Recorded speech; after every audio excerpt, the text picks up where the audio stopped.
What's up guys, it's Huso7 here, and I'm going to show you my solo strategy for Nuketown 2025, the new Zombies map that's available for Season Pass holders.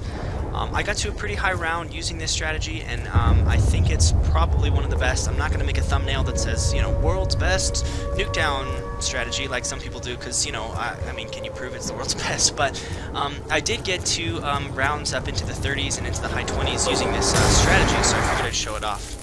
So the first thing, as always, I recommend picking up the Quick Revive right at the start.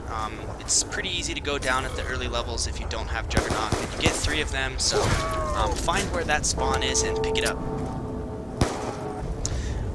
The next thing I recommend is moving into this yellow house, and we'll be in the backyard. It costs 750 points to open this door, and the reason why I like this house is because I like the backyard, and you also have access to this shotgun on the wall, which I think is really helpful.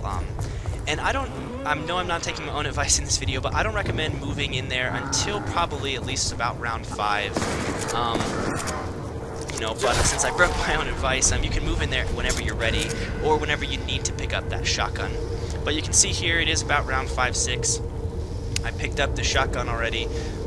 It's getting a little hard to maintain this outside area. There is no boards to slow down the zombies, so when you're ready to move, come in here, but don't open this door. What you want to do is actually go upstairs, open this door, and hop down, and now you're in the backyard.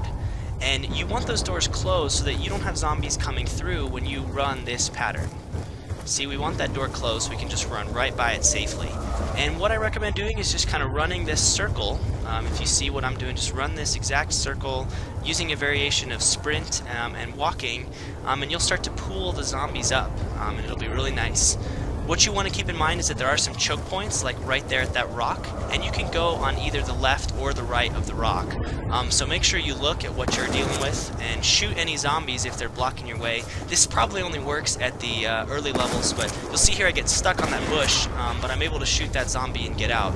So make sure you just see what you're working with, kill zombies if they're in your way, especially at this early level when you don't have Juggernaut. You want to be very careful not to get close to anyone, and it can be easy to get tripped up. So run this circle and I'll show you what it looks like at higher levels.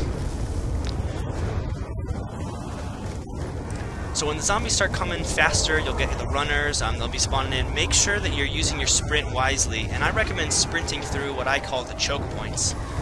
The choke points are right here between this bush and the fireplace, right here between the rock and the yellow house, and right here between the stairs and the house. Those are pretty much the most easy places for you to get mobbed up with some of the zombies, and so I recommend using your sprint, and even you see there I jumped over some of these zombies. Get through these areas as fast as you can. You don't want to get pinned by some of the zombies, and I'll show you how that actually brings me down later.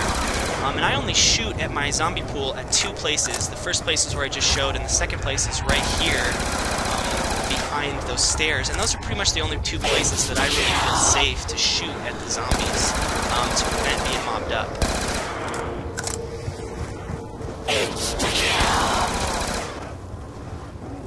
So I'm also going to show you some escapes that you have. Again, I mentioned you can go between the rock on the left side. You can also go between that post on the left side.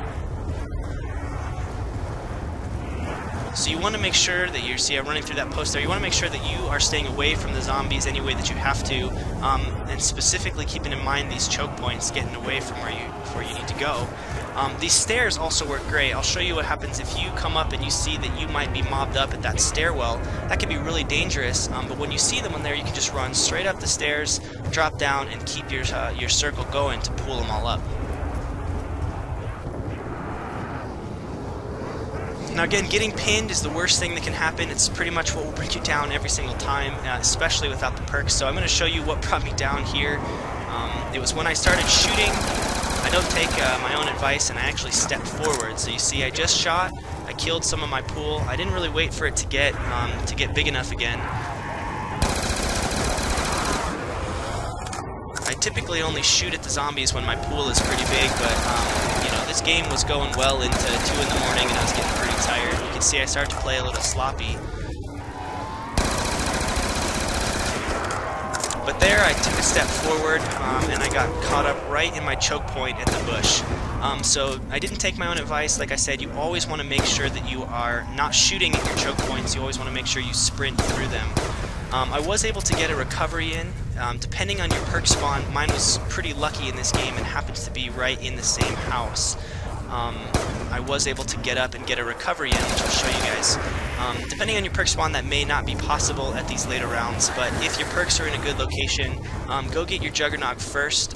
You just have to have that at the high levels, otherwise you'll go down so fast. And then get to a place and you can pick some of them off and then get back into the house and work on your pool again. So that's my solo strategy that I've been using. I'll try to get a video if I can get to around 50 or something like that, but for now this is all I got. I appreciate you guys watching it, and let me know what you think of the Nuketown Zombies map. This was my first few times playing it, and I really enjoyed it so far, so leave in the comments what you guys think. Alright guys, thanks for watching, but I still got more zombie content for you guys. The video on the left shows an explanation of all of the perks and power and mystery box locations for Nuketown Zombies, and the video on the right is my just first impressions of the game, including my first playthrough through this map after I just downloaded it. So stay up to date with the subscription, and be sure to check out my channel. Thanks a lot.